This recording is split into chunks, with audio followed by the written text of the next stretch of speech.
حاجة فيفي بتقول أرجو الدعاء بالشفاء لي ويهدى أولادي، وبقول لها اللهم آمين.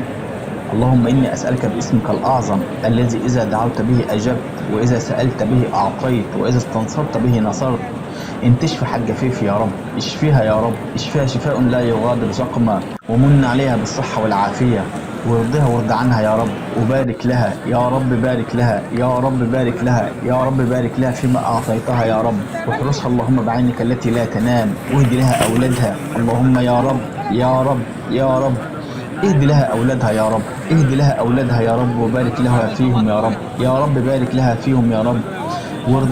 وارضها فيهم يا رب، يا رب ارضها فيهم يا رب، وما تشوفش فيهم أبدا أي يوم وحش يا رب، ما تشوف فيهم أي يوم وحش يا رب،